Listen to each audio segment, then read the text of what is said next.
Hello students, మనం ఇప్పుడు టెర్పెనాయిడ్స్లో first compound అది ఫార్మిసాల్ చూద్దాం. ఫార్మిసాల్ అనేది ఒక సెస్క్విటెర్పెనాయిడ్. అంటే ఎన్ని ఐసోప్రీన్ యూనిట్స్ ఉంటాయి? 3 ఐసోప్రీన్ యూనిట్స్ ఉంటాయి అన్నమాట. దానిలో ఇది ఒక సెస్క్విటెర్పెనాయిడ్.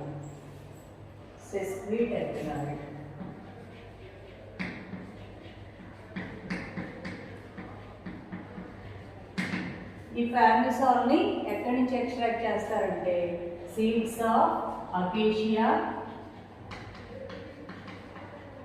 సిట్రోనెల్లా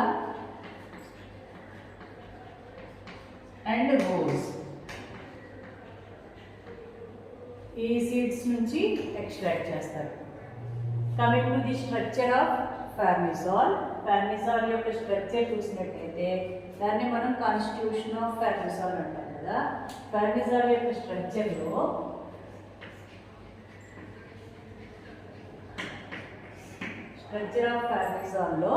ఫస్ట్ పాయింట్ ఏంటి అంటే according to the molecular formula analysis, molecular formula of farnesol is C15H26O అన్నమాట. C15H26O. ఈ O అనేది ఏ ఫామ్లో ఉంది ఫార్మిసాల్లో అనేది తెలుసుకోవడానికి ఏం చేశారు? ఫార్మిసాల్ని తీసుకుని దాన్ని ఆక్సిడేషన్ చేశారు. చేస్తే దానిలో 2 హైడ్రోజన్స్ పోయి మనకి ఫార్మిసాల్ వచ్చింది, AL వచ్చింది. Formula C15H26O. ఫార్మిసాల్ని ఆక్సిడేషన్ లాస్ ఆఫ్ హైడ్రోజన్ చేస్తే ఫార్మిసాల్ వచ్చింది, C14H23CHO. ఫార్మిసాల్ వస్తే దీన్ని బట్టి ఏం తెలుస్తుంది? ఏ కాంపౌండ్ అయినా ఆల్డిహైడ్ ఫామ్ చేసింది అంటే అది ఆల్కహాల్ కలిగి ఉంది అని. ఆల్డిహైడ్ కాబట్టి ఆ ఆల్కహాల్ ఏం ఆల్కహాల్? ప్రైమరీ ఆల్కహాల్ అని తెలిసిందన్నమాట. నెక్స్ట్ ఫార్మిసాల్ దీనిలో ఇంకా ఏమైనా డబుల్ బాండ్స్ ఉన్నాయా అని తెలుసుకోవడానికి ఏం చేశారు? ఫార్మిసాల్ని తీసుకుని దానికి హైడ్రోజన్స్ యాడ్ చేస్తారు. యాడ్ చేస్తే ఫార్మిసాల్ అనేది 3 moles ఆఫ్ హైడ్రోజన్స్ని తీసుకుంది. 3 moles ఆఫ్ హైడ్రోజన్స్ తీసుకుని అది ఎలా మారింది? C15H32O. అంటే దీన్ని ఏమంటారు? ఎక్సా హైడ్రో ఫార్మిసాల్ అంటారు. 3 moles ఆఫ్ హైడ్రోజన్స్ తీసుకుంది కాబట్టి ఫార్మిసాల్లో 3 డబుల్ బాండ్స్ ఉన్నాయి అని ఐడెంటిఫై చేయడం జరిగింది. ఫార్మిసాల్లో ఒక ప్రైమరీ ఆల్కహాల్ గ్రూప్ ఉండాలి, 3 డబుల్ బాండ్స్ ఉండాలి. ఇవి కాకుండా ఫార్మిసాల్ని కంప్లీట్ డిస్టిలేషన్ చేసినప్పుడు ఫార్మిసాల్ నుంచి ఒక హైడ్రోకార్బన్ వచ్చింది. ఆ హైడ్రోకార్బన్ యొక్క మాలిక్యులర్ ఫార్ములా ఏంటి? C14H30. అది ఎలా ఉంది? CnH2n+2 లాగా ఉంది. 214 కదా. CnH2n+2 అంటే ఇదేంటి? సైక్లిక్ కాంపౌండ్ కాదు, యాలిసైక్లిక్ కాంపౌండ్. అంటే స్ట్రైట్ చైన్ కాంపౌండ్ అన్నమాట. ఇది రింగ్ కాంపౌండ్ కాదు, అన్ని కార్బన్ ఆటమ్స్ స్ట్రైట్గా ఉండాలి అని తెలిసింది. కాబట్టి ఫార్మిసాల్లో ఆల్కహాల్ ఉండాలి, 3 డబుల్ బాండ్స్ ఉండాలి, 15 కార్బన్ ఆటమ్స్ కూడా స్ట్రైట్గా ఉండాలి, రింగ్గా ఉండకూడదు అని తెలుస్తుంది. ఈ పాయింట్స్ని దృష్టిలో ఉంచుకుని ఫార్మిసాల్ యొక్క స్ట్రక్చర్ని మనం ప్రపోజ్ చేయడానికి ఇంకొక చిన్న రియాక్షన్ని వాడుకున్నారు. అదేంటి అంటే జెరానిల్ ఎసిటోన్ అనేది అప్పటికే జెరానిల్ క్లోరైడ్ నుంచి సింథసిస్ చేయడం జరిగిందనమాట. ఆ జెరానిల్ ఎసిటోన్ యొక్క స్ట్రక్చర్ ఆల్రెడీ ఐడెంటిఫై చేయడం జరిగింది. ఆ జెరానిల్ ఎసిటోన్ని ఫార్మిసాల్ నుంచి సింథసిస్ చేశారు వేరియస్ స్టెప్స్ ద్వారా. అలా సింథసిస్ చేసి జెరానిల్ ఎసిటోన్ యొక్క స్ట్రక్చర్ తెలిసిన తర్వాత దాన్ని పట్టుకుని వెనక్కి ఫార్మిసాల్ స్ట్రక్చర్ని డిరైవ్ చేశారు. ఫార్మిసాల్ స్ట్రక్చర్ని రాసుకోవడానికి ఈ పాయింట్స్తో పాటుగా వాడుకున్న ఇంకో రియాక్షన్ ఏంటి? Synthesis of geranyl acetone from farnesol.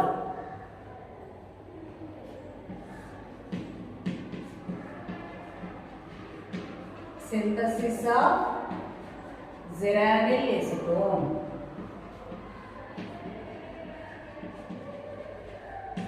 from farnesol. farnesol నుంచి జెరానిల్ ఎసిటోన్ని సింథసిస్ చేయడానికి వెళ్ళే ఏమి చేశారు? ఫస్ట్ కాంపౌండ్ ఏం తీసుకున్నారు? ఫార్నిసాల్ తీసుకున్నారు. ఫార్నిసాల్ అంటే C15H26O. ఫార్నిసాల్ తీసుకుని దాన్ని ఆక్సిడేషన్ చేశారు. ఆక్సిడేషన్ చేస్తే ఫార్నిసాల్ వచ్చింది. ఆల్ వచ్చింది. C14H23CH ఫార్నిసాల్ వచ్చింది. దీనికి ఏం యాడ్ చేశారు? హైడ్రాక్సిల్ ఎమీన్ యాడ్ చేశారు. హైడ్రాక్సిల్ ఎమీన్ యాడ్ చేస్తే ఈ OH2H2O పోయి ఇక్కడ మనకి C14H23CH double bond and OH వస్తుంది. అంటే ఫార్నిసాల్ ఆక్సైడ్ వస్తుంది. ఫార్నిసాల్ ఆక్సైడ్ యొక్క ఫార్ములా ఏంటి? C14H23CH డబుల్ బాండ్ NOH అన్నమాట. ఈ ఫార్నిసాల్ ఆక్సైడ్ని నెక్స్ట్ డీహైడ్రేషన్ చేస్తారు. ఇది చేస్తే వాటర్ బయటకు పోతుంది. ఈ OH బయటికి పోతే మనకి ఫార్నిసాల్ నైట్రైల్ వస్తుంది. ఏమొస్తుంది? ఫార్నిసాల్ నైట్రైల్.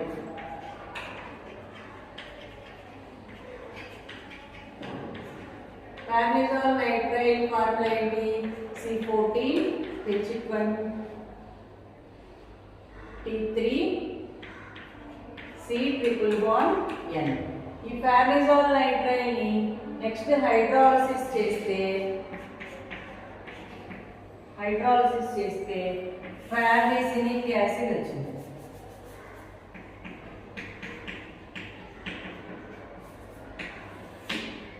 ఫార్నిసినిక్ యాసిడ్. ఫార్నిసినిక్ యాసిడ్ ఫార్ములా ఏంటి అంటే C14H23COOH.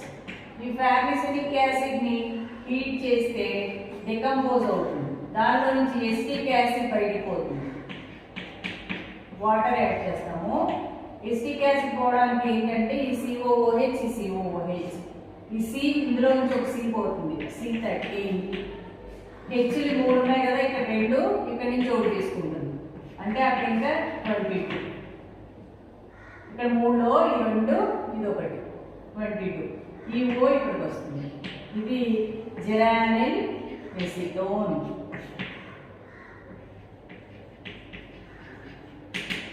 ఫార్నిసినిక్ యాసిడ్ నుంచి జెరానిల్ ఎసిటోను, ఎసిటిక్ యాసిడ్ వచ్చేస్తాయి అన్నమాట. ఇప్పుడు ఈ జెరానిల్ ఎసిటోన్ యొక్క స్ట్రక్చర్ మనకు ఆల్రెడీ తెలుసు, ఆల్రెడీ డిరైవ్ చేయడం జరిగింది.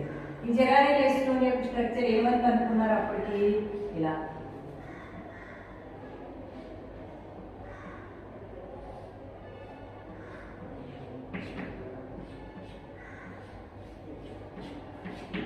ఇది జెరానిల్ ఎసిటోన్ యొక్క స్ట్రక్చర్ ఇవ్వడం జరిగింది అన్నమాట.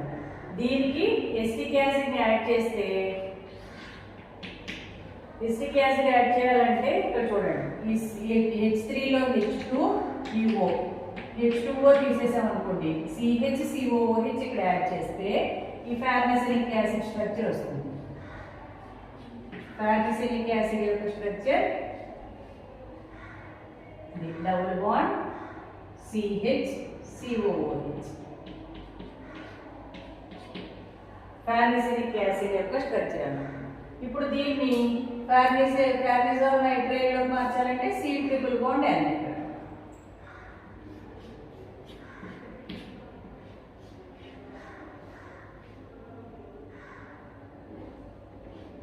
C triple bond N.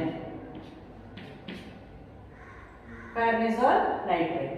Next farnesal oxide అంటే C double bond NOH, CH double bond NOH.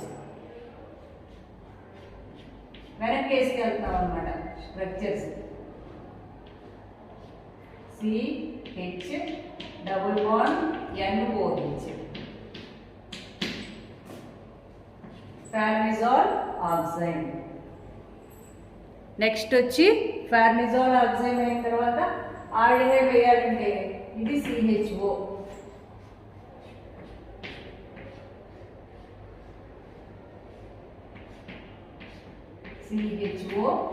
ఇది ఫార్మిజాల్.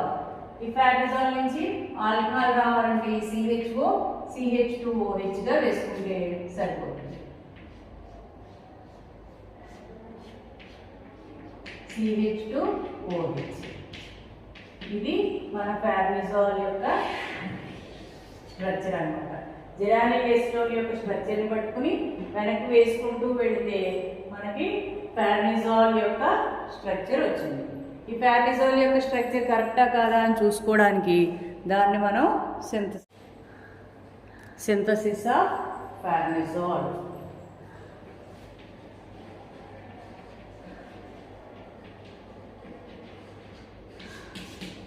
దానికోసం స్టార్టింగ్ ఏం తీసుకుంటారు? జెరానిల్ క్లోరైడ్. దాని స్ట్రక్చర్ ఎలా ఉంటుంది?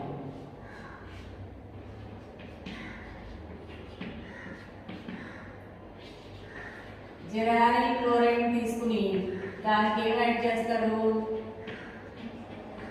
Acetic ester. Acetic ester formula ఏంటి? CH2 COO C2H5 COCH3. ఇది ఎసిటిక్ ఎస్టర్ యొక్క ఫార్ములా అన్నమాట. దీన్ని జెరానిల్ క్లోరైడ్కి యాడ్ చేస్తే ఇక్కడ ఏం జరుగుతుంది? ఈ Cl ఇందులో ఒక H బయటకు పోతాయి. అప్పుడు ఈ CH2 వచ్చి CHకి లింక్ అవుతుంది. -HCl పోతే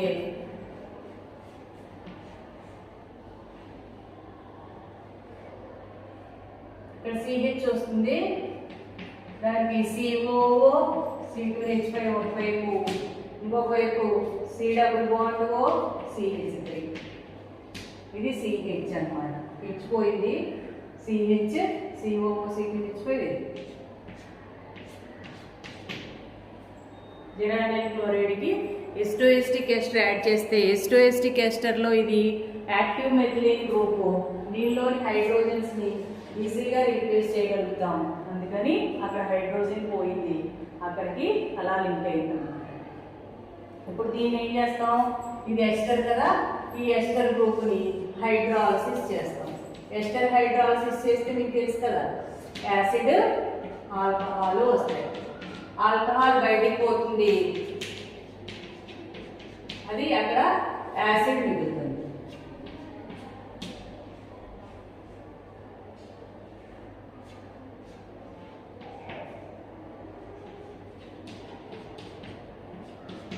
ఆల్కహాల్ బయటకు పోయి యాసిడ్ మిగులుతుంది. దాన్ని నెక్స్ట్ స్టెప్లో ఏం చేస్తారు? హీట్ చేస్తారు. హీట్ చేస్తే డీకార్బాక్సిలేషన్ జరుగుతుంది. అంటే ఈ కార్బన్ డైఆక్సైడ్ పోతుంది, పోయి ఈ H ఇక్కడికి వచ్చేసింది. అప్పుడు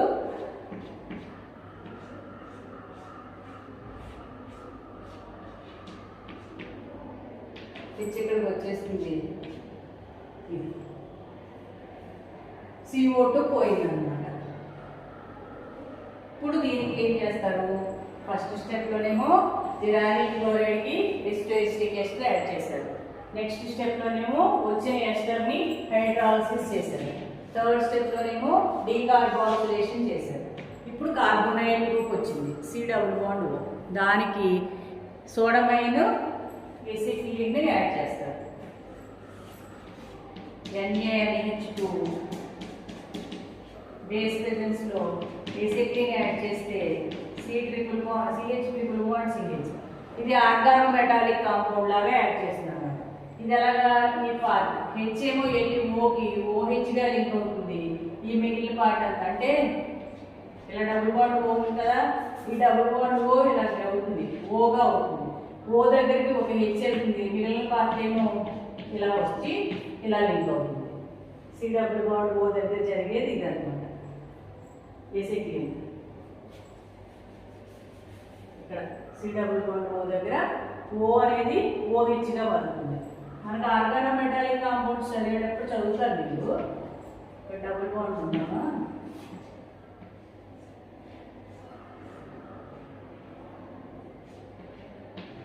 అది ఓహెచ్కి వెళ్ళింది.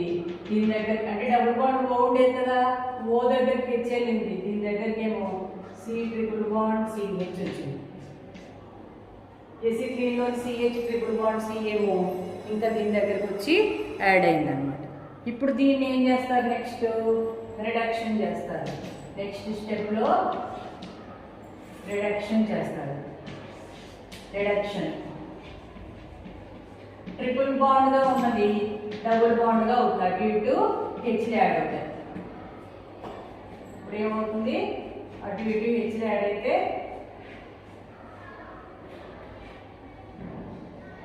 డబుల్ బాండ్ సిహెచ్2 అవుతుంది. ఇక్కడ ఓహెచ్, ఇక్కడ సిహెచ్3 అవుతుంది. డబుల్ బాండ్ సిహెచ్2 అవుతుంది. అంటే హెచ్ ఇటు వైపు హెచ్ యాడ్ అయింది అన్నమాట. వచ్చి డబుల్ బాండ్ వచ్చింది.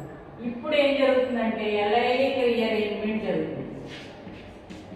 ఎలైలిక్ రీఅరేంజ్మెంట్ జరుగుతుంది. అంటే ఈ ఓహెచ్, ఈ డబుల్ బాండ్ ఏమో ఇటు ఈ ప్లేస్లో షిఫ్ట్ అవుతుంది. ఈ ఓహెచ్ మొత్తం ఈ సిహెచ్ దగ్గరకు వచ్చేస్తుంది. అంటే ఇది ఎలా మారుతుంది, ఫస్ట్ రింగ్ పార్ట్ ఇది, సెకండ్ రింగ్ పార్ట్ ఇది. ఇక్కడ డబుల్ బాండ్ ఉండేది కదా, ఇక్కడికి వచ్చింది. ఇక్కడ ఓహెచ్ ఉండేది కదా, అది సిహెచ్2 దగ్గరకు వచ్చింది. ఇక్కడ ఓన్లీ సిహెచ్3 ఉంటుంది. ఇది మన ఫార్నిసోల్ వచ్చేసింది కదా. This is about synthesis of farnesol. Geranyl chloride తీసుకుని దానికి ఎస్టిక్ ఎస్టర్ యాడ్ చేస్తే మనకి ఏం ఫామ్ అవుతుంది, HCl బయటికి పోయి ఎస్టర్ ఫామ్ అవుతుంది. నెక్స్ట్ ఎస్టర్ హైడ్రాలసిస్ చేస్తే యాసిడ్ ఫామ్ అవుతుంది. యాసిడ్ని డీకార్బాక్సిలేషన్ చేస్తే కార్బోనైల్ గ్రూప్ మిగులుతుంది. ఆ కార్బోనైల్ గ్రూప్ దగ్గర ఎసిక్లీన్ యాడ్ చేసి ఆ ఎసిక్లీన్ని రిడక్షన్ చేసి డబుల్ బాండ్గా మార్చి తర్వాత ఎలైలిక్ రీఅరేంజ్మెంట్ ద్వారా మన కాంపౌండ్ ఫార్నిసాల్ అనేది సింథసిస్ చేయడం జరిగిందనమాట. ఇది ఫార్నిసాల్ యొక్క స్ట్రక్చరు, సింథసిస్. ఫార్నిసాల్ అనేది ఒక సెస్క్విట్ టైప్లాయిడ్ అండి. 3 ఐసోప్రీన్ యూనిట్స్ ఉంటాయి. మీరు చెక్ చేసుకున్నట్టయితే 3 ఐసోప్రీన్ యూనిట్స్ కనబడతాయి. ఒక్కొక్క ఐసోప్రీన్ యూనిట్లో 2 డబుల్ బాండ్స్ అలా సింగిల్గా మారుతాయి అనుకున్నాం కదా. కాబట్టి 3 ఐసోప్రీన్ యూనిట్స్ 1 2 3 ఇది 2 మిథైల్ 1 2 3 4 1 2 3 సారీ హెడ్ టైల్ అనుకున్నాం కదా. 1 2 3 4 నెక్స్ట్ 1 2 3 4. మన ఐసోప్రీన్ రూల్ కూడా సరిపోయింది చూడండి. 1 is always connecting with 4, 1 is always connecting with 4. 3 parts are there. 1 2 3 4 ఒక ఐసోప్రీన్, ఒక ఐసోప్రీన్, ఒక ఐసోప్రీన్. 3 ఐసోప్రీన్స్ ఉన్నాయి కాబట్టి ఇది సెస్క్విట్ అంటారు. సరిపోయింది కదా. ఓకే.